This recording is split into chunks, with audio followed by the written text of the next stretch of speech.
warahmatullahi wabarakatuh. Waalaikumsalam warahmatullahi wabarakatuh.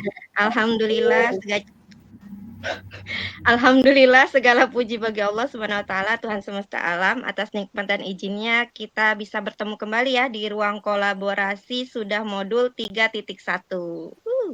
Berarti tinggal 2 modul lagi. Ya, luar biasa. Tanpa terasa kita sudah masuk ke 3.1. Salawat beserta salam mari kita curahkan kepada Habibina wa Syafiina wa Maulana Muhammad sallallahu alaihi wasallam, guru sejuta umat ya, guru yang patut kita menjadi teladan, patut kita teladani. Yang saya hormati Ibu Fasilitator, Ibu Haja Ici, juga ada pengajar praktik, ada Pamu dan Bu Haja Eti. Juga teman-teman seperjuangan calon guru penggerak Angkatan 8. Izinkan saya memperkenalkan terlebih dahulu kelompok 3 ini. Ada Pak Iman sebagai yang selalu menjadi recorder ya, yang merekam seluruh kegiatan kita. Kemudian ada Pak Apipi yang menjadi timer, dan ada Ibu Tati dan saya Ana Ripianti. Ibu Tati itu merangkap notulen juga pemateri, dan saya Ana Ripianti juga merangkap sebagai moderator dan pemateri. Jadi nanti ada duet apik ya antara dari 2 sekandi. Oke, Bapak Ibu, materi yang akan kami bawakan adalah tentang analisis kasus ya terkait dilema etika. Akan dimulai presentasinya oleh Ibu Teti, tapi sebelumnya kita membaca bismillah terlebih dahulu. Bismillahirrahmanirrahim. Mangga ada Ibu Teti. Terima kasih Ibu Ana atas pembukaannya yang sangat luar biasa. Padahal sudah malam, kita jadi nggak ngantuk mendengar Bu Ana. Tinggal ada 2 modul lagi. Bapak Ibu, saya izin share screen hasil kerja kelompok kami. Sudah munculkah? Apakah sudah ada di layar? Sudah, Bu. Tinggal sudah. Di itu. Ya,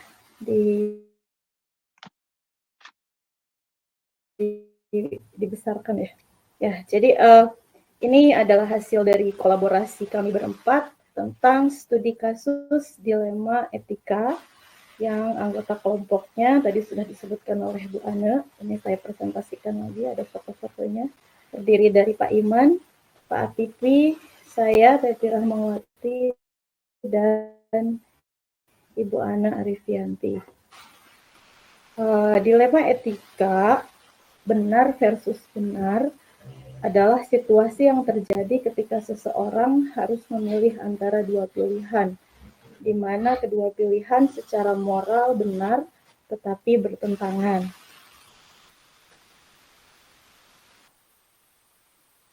Paradigma dilema etika terbagi menjadi 4. Yang pertama adalah individu lawan kelompok, yang kedua rasa keadilan lawan rasa kasihan, yang ketiga jangka pendek lawan jangka panjang, dan yang keempat kebenaran lawan kesetiaan.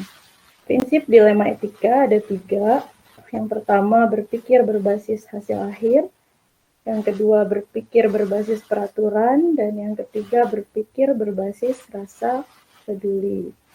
Untuk gambaran kasus akan dipresentasikan oleh Ibu Ana. Kasusnya ini tentang salah seorang anggota di kelompok kami ya Bapak Ibu, dan ini berdasarkan ini ya persetujuan dari Pak Apipi, juga nama tidak kami samarkan karena memang kemarin diskusinya mengalir begitu saja dan beliau bercerita kepada kami bertiga tentang kejadian yang dialaminya. Barangkali lebih jelasnya silahkan Ibu Ana untuk mempresentasikan dan menjelaskan.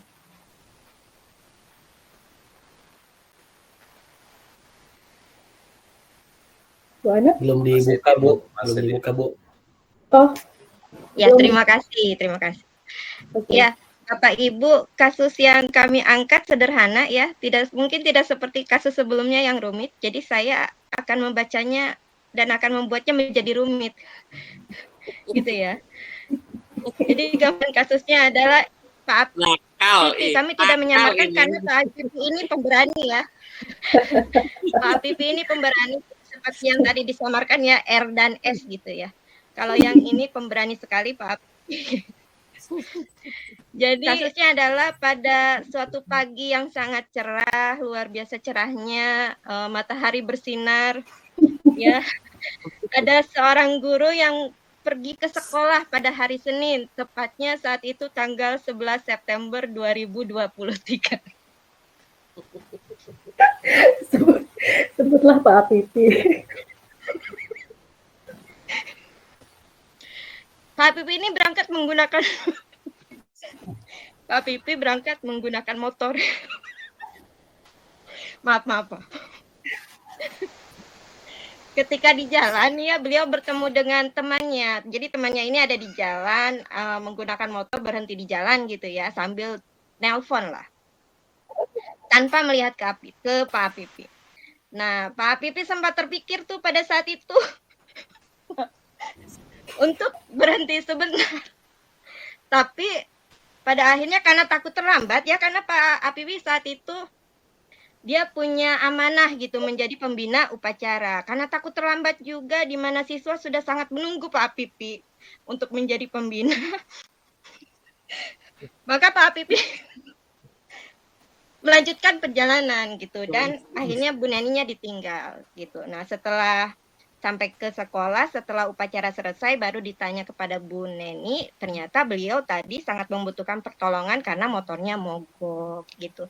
Jadi itu sedikit gambaran kasusnya Bapak Ibu. Selanjutnya adalah kami akan menganalisis kasusnya. Apa analisisnya? Nah, yang pertama paradigma dilema etika. Tadi sudah disampaikan bahwa paradigma dilema etika itu ada 4.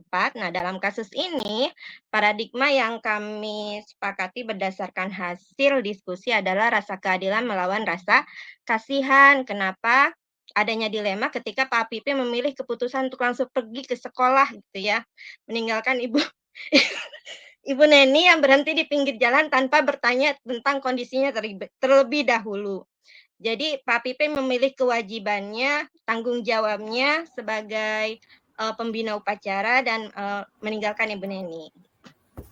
Terus yang kedua adalah prinsip dilemanya, yaitu berpikir berbasis peraturan. Kenapa berbasis peraturan? Karena keputusan itu dibuat karena adanya peraturan yang tidak boleh terlambat di sekolah gitu. Karena ada ketakutan terlambat, terus adanya tanggung jawab untuk melaksanakan tugas sebagai pembina upacara. Itu yang mendasari prinsipnya. Kemudian 9 langkah pengambilan keputusan. Yang pertama, apakah nilai yang saling bertentangan? Nah, dari hasil diskusi kami yang bertentangan itu tanggung jawab dan peduli. Tanggung jawab terhadap tugas dan peduli terhadap keadaan yang dialami oleh Ibu Neni. Terus kesetiaan, solidaritas terhadap sekolah dan solidaritas sesama guru ya. Pengabdian dan keselamatan, memilih untuk mengemban amanah di sekolah dan melawan nilai yaitu keselamatan atau pertolongan ya, memberikan pertolongan kepada Ibu Neni. Kemudian siapa yang terlibat? Nah, terlibat ada Pak Pipi, ada Bu Neni dan institusi sekolah. Dalam hal ini ada kepala sekolah, guru dan murid. Selanjutnya, apa fakta yang relevan? Faktanya, yang pertama, katanya ada instruksi dari kepala sekolah menunjuk Pak Pipi menjadi pembina upacara. Itu faktanya. Yang kedua, Pak Pipi melihat Bu Neni di pinggir jalan tapi tidak berhenti. Itu fakta. Yang kedua, jadi sebenarnya Pak Pipi ini sudah melihat tapi tidak berhenti.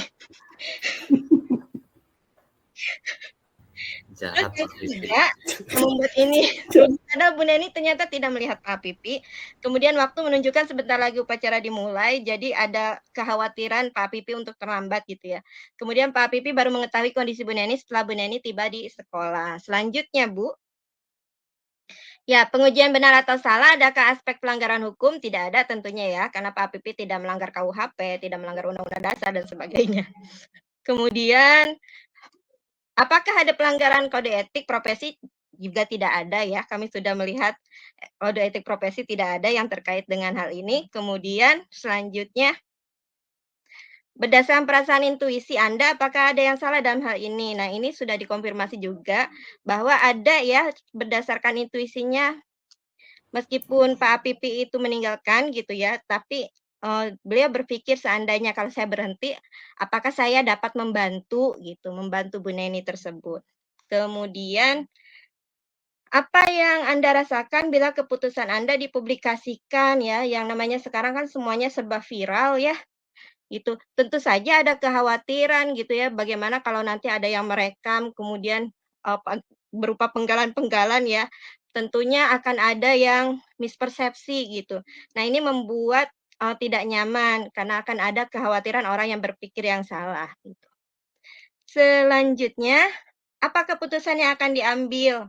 Nah dalam hal ini adalah kepala sekolah, Pak Pipi berpikir bahwa jika ini terjadi kepada kepala sekolah pun beliau akan melakukan tindakan yang sama gitu.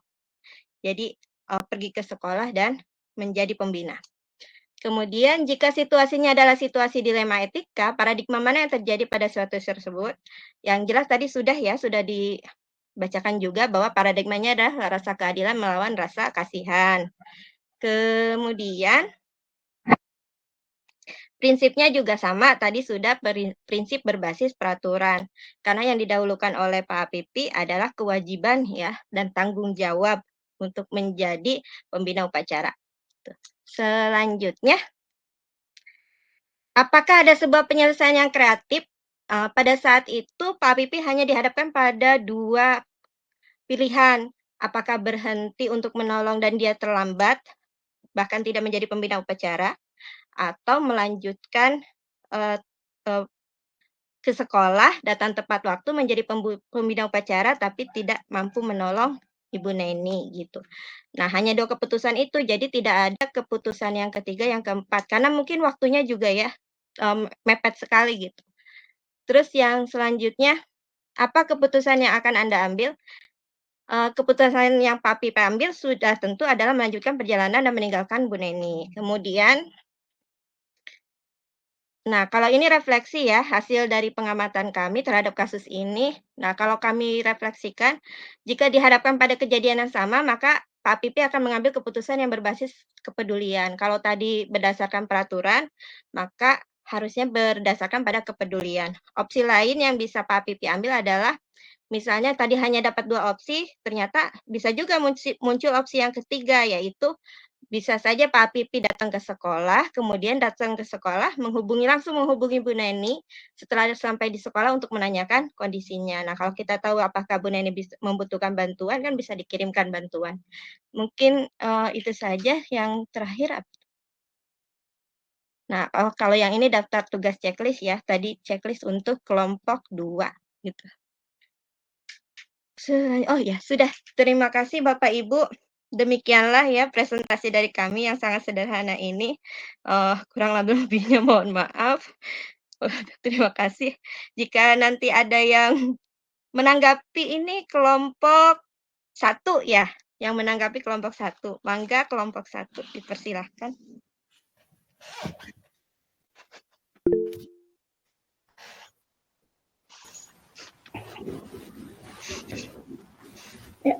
Ya, itu Bu Merisa dan Pak Ridwan mengangkat tangan. Ini mau gamsit atau bagaimana? Ini Bu Merisa dan Pak Ridwan. Saya Bu Merisa terlebih dahulu. Ladies first ya, Pak Ridwan ya. Oke, silahkan Bu Mary. Terima kasih Bu Ane dan kelompok 3 ya. Saya mau menanggapi. Sebelumnya saya tanggapi dulu presenternya ya, Ibu Ane. Salut sama Bu Ane, walaupun tadi baru datang ya, tapi ternyata semangatnya sampai sekarang ini masih terlihat. Pokoknya apresiasi lah buat Bu Ane ya, masih semangat, masih terlihat senyum-senyumnya. Dan saya mau menanggapi kasusnya. Tadinya saya sempat ingin bertanya, penasaran ya, ini merupakan kasus yang tidak diduga-duga ya. Jadi bukan kasus yang biasa gitu ya. Jadi saya sempat penasaran tadinya kata saya ini berdasarkan apa ya kasusnya kalian mengangkat kasus seperti ini? Apakah memang kejadian real gitu ya? Ataukah kalian cari apa namanya? Menentukan nilai benar versus benarnya dulu dan ternyata tadi sudah terjawab ya rasa penasaran saya. Ternyata ini kejadian real ya Pak Apipi ya. Walaupun Pak Apipi ini memang tidak melanggar hukum, tapi kalau menurut Bang Roma ini terlalu. Pak Apipi ya. Baik, terkait dengan pengabdian Bu Ane. Bu Ane, hai. Oke, Bu Ya, Bu Mei, Ane. diperhatikan. Tertawa itu menular. Jadi kalau ada Ya, orang betul. tertawa, Kalau udah satu orang ini, iya, emang menular. tuh Bu Ane, Bu Teti. Oke, terkait tadi ya Bu Ane sempat ada nilai pengabdian dan nilai pengabdian Ya. versus keselamatan ya. Ya, itu yang masih saya ragukan. Maksudnya nilai pengabdian versus keselamatannya itu yang mana ya gitu. Kalau pengabdiannya iya, maksudnya keselamatan buat siapa? Buat Bu Neni, buat Pak Pipi atau buat siapa nih keselamatannya ya? Oke, cukup segitu aja dulu dari saya. Terima kasih atas kesempatannya. Ya, terima kasih Bu Mei. Kita langsung jawab saja ya untuk pertanyaan dari Bu Mei ini akan dijawab apa dasar yang mengangkat kasus ini ya. Ini memang cerita real ini Bu Mei, cerita real. Jadi ketika kami berdiskusi, Pak Pipi, Pak Ridwan, Bu Ana, boleh ini ya, boleh meluruskan sedikit. Oh iya. Ya jadi silakan Bu Teti. Pak Apipi kan, maaf ya Pak Apipi juga kan di forum ini. Kita nggak ingin ada mispersepsi juga dari teman-teman gitu ya, kayak Pak Apipi ini tega atau apa gitu ya, terlalu gitu. Enggak, karena kita sudah berulang-ulang ya mengkonfirmasi pada Pak Apipi dan kenapa akhirnya Pak Apipi lanjut perjalanan, karena pada saat itu Bu Neninya sedang pegang HP, jadi dikira Pak Apipi memang sedang berkomunikasi dengan temannya. Jadi Pak Pipi cuma bertanya-tanya, kok Bu Neni ada di pinggir jalan gitu, apakah saya harus, jadi dilema yang dihadapi Pak Pipi itu, apakah saya harus berhenti untuk menanyakan, kok Bu Neni ada di sini, atau saya lanjut. Cuma karena waktu gitu ya, akhirnya Pak Pipi lanjut. Jadi kami sempat juga tuh Bu Mei bertanya, kenapa Pak Pipi nggak berhenti? Saya waktu itu pikirnya karena lagi pegang HP, oh mungkin Bu Neni sedang nunggu temannya gitu. Jadi maksudnya saya nggak mau di sini teman-teman persepsinya jadi kurang negatif lah Pak Apipi gitu. Pak Apipi itu menurut saya baik gitu ya, bahkan kalau keadaan bisa diulang Pak Apipi milih terlambat ke sekolah gitu ya. Oke, Bu Teti. Gitu aja, takutnya ya, saya juga tadi just kidding ya Pak Pipi ya. Terlalu cuma buat mencairkan suasana aja, karena memang tadi kan ternyata base-nya itu peraturan ya, bukan hairbase kan ya. Oke, lanjut. Siapa untuk Budi? pertanyaan yang kedua? Untuk pertanyaan belum ya Bu Mei, saya tadi baru meluruskan yang itu. Kalau mungkin dijawab oleh siapa, mangga. Pengabdian versus keselamatan. Nah, ini bisa dijawab oleh Pak Iman. Mangga Pak Iman.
Terima kasih Pak Iman. Jadi seperti itu Bu Mei ya penjelasannya. Bagaimana, ada yang tanggapannya lain Bu Mei?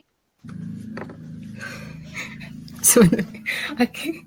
Ya, kalau saya lihat dari pernyataan kan benar versus benar ya, berarti pengabdian versus keselamatan tuh tadi. Pengabdiannya benar, tapi keselamatannya tidak dilakukan kan gitu maksudnya.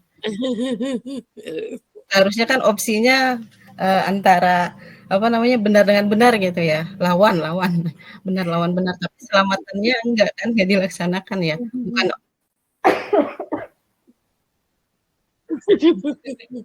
Jadi ketawa-ketawa terus ya, astagfirullahaladzim. Ya, baik, terima kasih. Bu Mei sepertinya macet ya, Bu Mei. Ya, bisa dikonfirmasi langsung oleh pelakunya. Ya. Bagaimana Pak Jadi Pipi? opsinya. Pak Pipi bisa mengkonfirmasi langsung nih Pak Pipi bagaimana saat itu tanggapan Pak Pipi ya? Ada Pak Ridwan mau lagi mengangkat tangan. Ada pertanyaan apa Pak Ridwan? Oh, Pak Ridwan Syarif mengangkat tangan dulu ya. Silakan Pak Ridwan, nanti bisa sekaligus ini sama Pak Pipi langsung. Silakan Pak Ridwan. Terima kasih Bu Ana. Saya langsung saja kepada pelaku ya Pak Pipi. Dari awal Bu Ana presentasi, saya jadi bertanya-tanya ini apa sih presentasinya, ternyata luar biasa banget nih, kayaknya kelompok 3 paling luar biasa dari malam ini kayaknya nih. Pas ya, ada di ujung kegiatan ya, jadi seger lagi kita. Karena vibes-nya bikin kita nggak ngantuk gitu. Oke, tanggapan. Bismillah. Serius nih. Serius. Direkam loh, ntar Mas Menteri lihat. Oke, dari daftar tugas checklist ya tentang kolaborasi kelompok 3, kalau boleh kami komentari dari kelompok 1. Dari poin 1 sampai poin 8 saya kira sudah ada dan tersedia. Tapi yang jadi pertanyaan adalah yang di poin 5. Hal menarik apa sih yang tidak terduga yang ditemui dalam analisis kasus tersebut? Nah, itu nanti mohon ditanggapi. Lalu pertanyaan kedua mengenai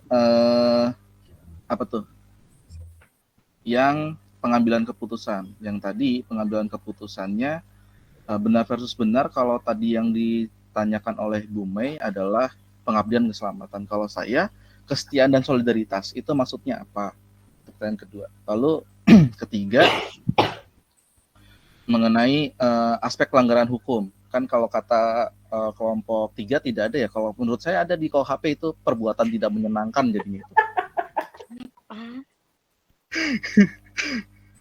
Lalu terakhir Bu kelompok 3 Bu Ana. Jadi kalau dari hanya ada 2 dari trilema tadi ya, meninggalkan atau tidak, Pak Pipi sebenarnya bisa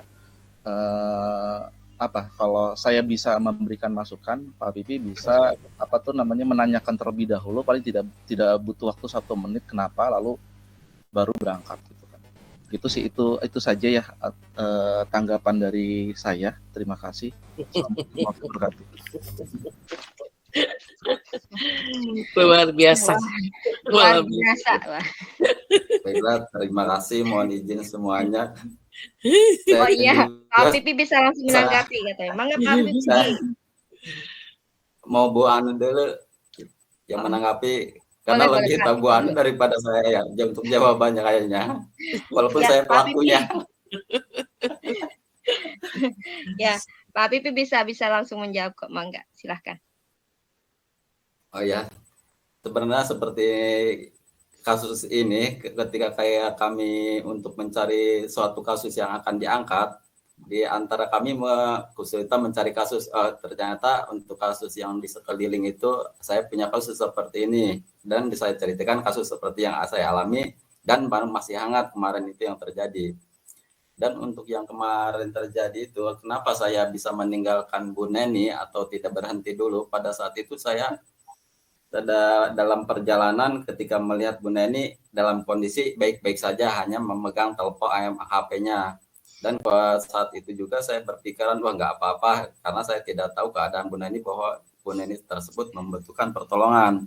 Karena sudah saya mempunyai tanggung jawab sendiri, tanggung jawab di sekolah, karena ada perintah dari sekolah, dari kepala sekolah.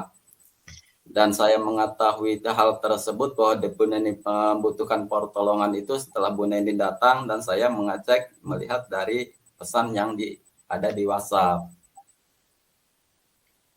Itu faktanya ya. Nah, Fakta ceritanya seperti itu. itu cerita seterilnya gitu Bu. Tapi untuk dilihat ternyata lebih bagus yang kalimat-kalimat yang rekan-rekan saya sampaikan gitu. Oke. Ya, terima kasih Pak Karena Pipi. kan digoreng sama Bu Ane, digoreng. Pak Ridwan ya, kenapa apa yang menarik kan tadi Pak Ridwan bertanya apa yang menarik ya dari cerita ini saja ya kita bisa melihat nih respon semua yang ada di hadapan saya. Jadi apalagi gitu yang bisa menangkal kalau cerita ini tidak menarik gitu ya. Itu. Bahkan kemarin waktu Pak Pipi bertanya saya juga tidak langsung memberikan kasus yang lain. Saya pikir oh ini memang yang menarik gitu. Hal sederhana yang mungkin terkadang bisa saja terjadi pada kita gitu. Itu yang menariknya. Kemudian yang kedua kesetiaan versus solidaritas ya. Kesetiaan sebagai ya sama sih hampir sama dengan pengabdiannya gitu ya terhadap sekolah yang dilakukan oleh Pak Apipi gitu ya dan solidaritasnya terhadap sesama rekan kerja. Kemudian perbuatan melanggar hukum tidak ada ya. Meskipun ini perbuatan tidak menyenangkan tapi yang terjadi adalah hanya kesalahpahaman ya di mana Bu Neni tidak melihat Pak Apipi yang hanya berpikir oh ternyata takutnya Bu Neni bukan membutuhkan pertolongan tapi sedang menunggu teman gitu. Kemudian opsi apa berhenti untuk bertanya tadi juga sudah dijawab oleh Pak Apipi ya karena Pak Apipi juga berpikirnya Bu Neni itu sedang menunggu temannya gitu, bukan menunggu pertolongan. Itu saja. Bagaimana Pak Ridwan? Isi WhatsApp Bu Neninya Cukup Bu, cukup. Cukup. Itu privasi. Ayo Pak itu Pak Adi ada yang Oke, bertanya. silakan Pak ada Patri Adi. Ya, setelah itu Pak Kodri. Angga Patri. Ya, sedikit saja Bu Ane, Pak Pipi. Jangan Tapi nanya akhirnya- hubungan. Jangan nanya hubungan dengan Pak Apipi dengan Bu Neni. Enggak, justru saya mau kembali ke basic nih. Ini kan ngomongin dilema etika ya. Kalau tadi cerita langsung dari Pak Apipi sebagai apa? Sebagai pelaku utama gitu ya. Itu tadi Pak Apipi melewati Bu Neni dan Pak Apipi menyatakan statement bahwa Bu Neni baik-baik saja gitu ya. Lalu di mana letak dilemanya berarti kalau tidak ada yang menjadi triggernya gitu maksudnya, benar nggak sih?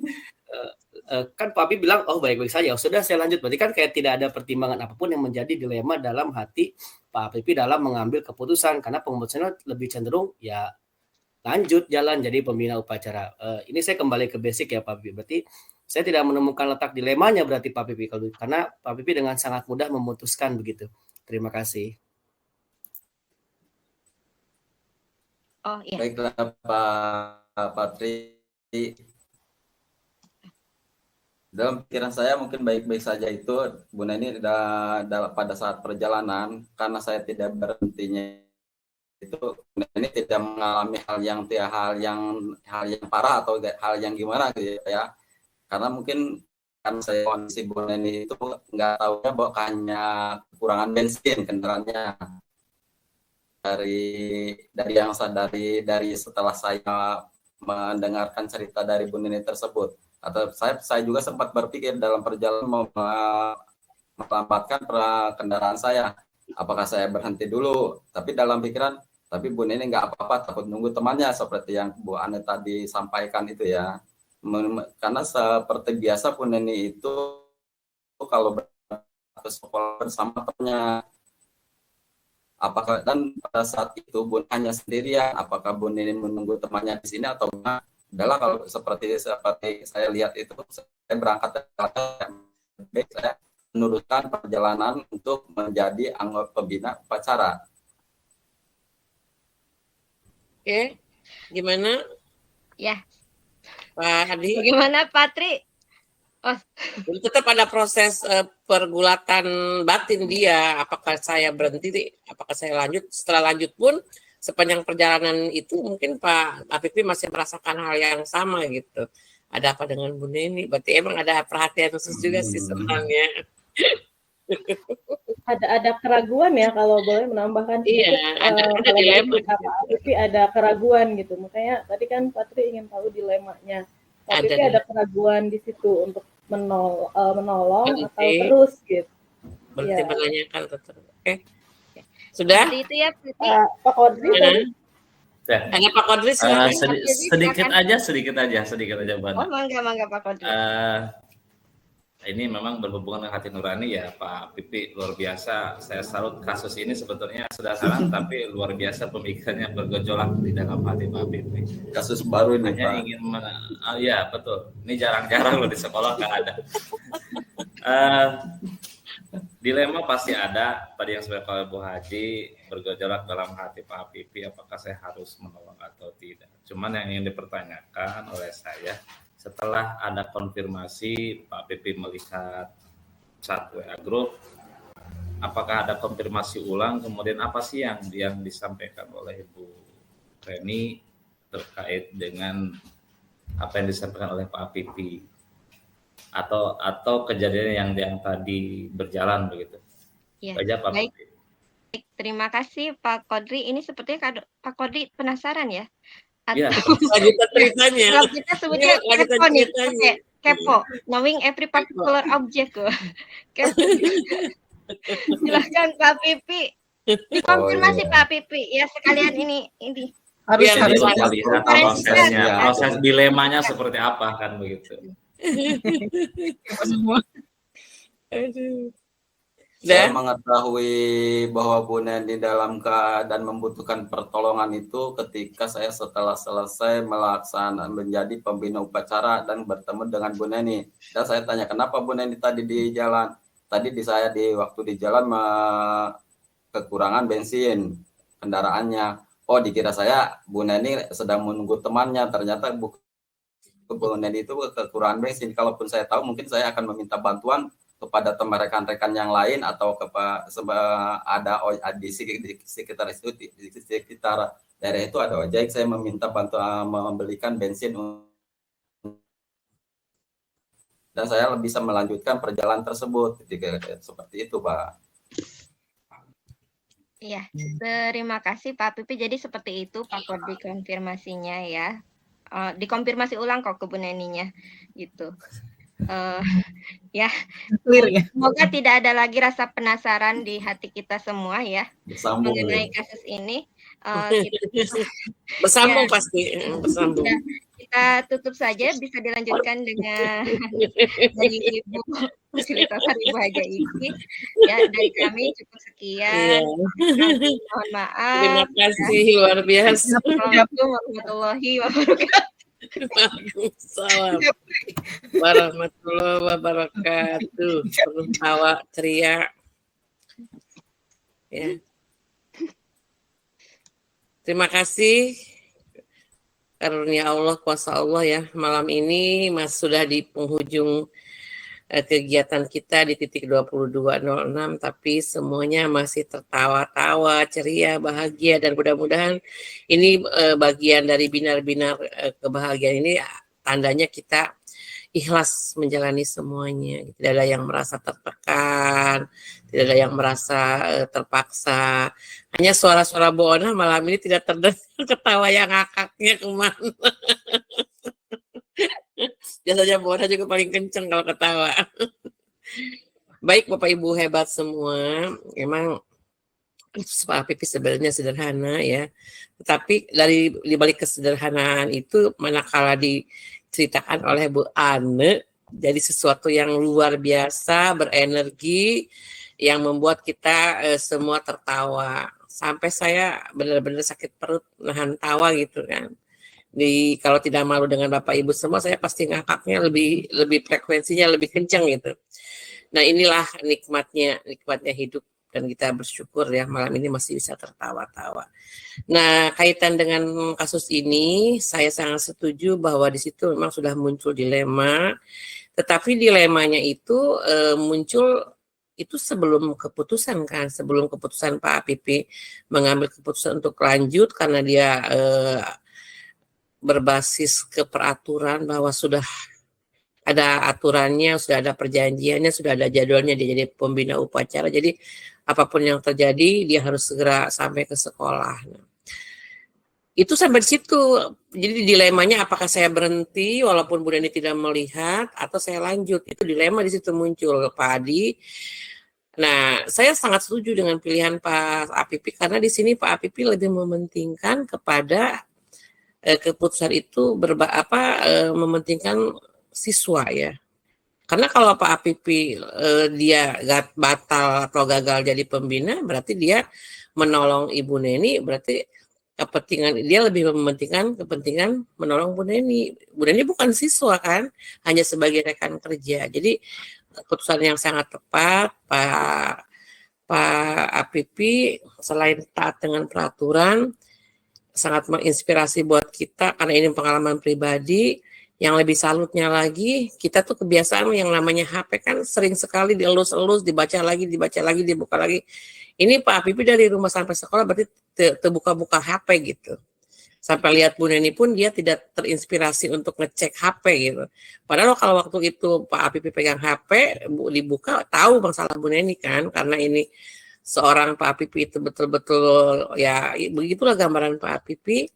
Dia tidak buka HP, dia langsung berangkat ke sekolah, mementingkan kepentingan siswa, kepentingan aturan yang sudah ada di sekolah, kepatuhan dia, ya dia pilih itu. Nah, setelah dia nyampe ke sekolah sebagai pembina upacara dan Bu Neni datang setelah selesai upacara, itu sudah di luar konteks bahasan kita, Pak Hadi. Walaupun misalnya Pak Apipi menyesal, minta maaf, menangis, misalnya apapun yang dia lakukan, itu sudah di luar konteks kita, sudah tidak kita bahas lagi gitu kan. Karena yang kita bahas adalah proses pergulatan dilema yang ada dalam pikiran dan hati Pak Apipi manakala dia melihat situasi gitu, situasi Bu Neni yang di pinggir jalan, berhenti pegang HP dan dia harus melanjutkan ke sekolah. Sekali lagi, luar biasa. Yang sederhana bisa menjadi luar biasa ketika kita menikmati dan menyampaikannya dengan suasana yang betul-betul membuat suhu udara di virtual kita menjadi benar-benar berenergi. Semuanya tertawa, tidak ada yang cemberut malam ini, semuanya tertawa. Entah Pak Mulyadi dengan Ibu Haji karena baru sembunyi di balik layar. Bu Haji nggak ikut ketawa ya. Pak Ibu terima kasih, itu mungkin hanya meluruskan ceritanya Pak Apipi. Apapun yang terjadi besok atau lusa antara Pak Apipi dan Bu Neni, kita tinggal tunggu kelanjutan ceritanya gitu. Karena ya tadi seorang Pak Apipi seperti ini, saya salut bahwa beliau dengan sangat bersahaja, ya seperti itulah adanya. Inilah keunikan kita dan keberagaman kita. Diferensiasi nampak di sini itu kan. Oh ini mah seperti ini, oh ini seperti ini. Tapi ditunggu ya. Ditunggu kelanjutannya. Baik Bapak Ibu, izinkan saya untuk kembali membuka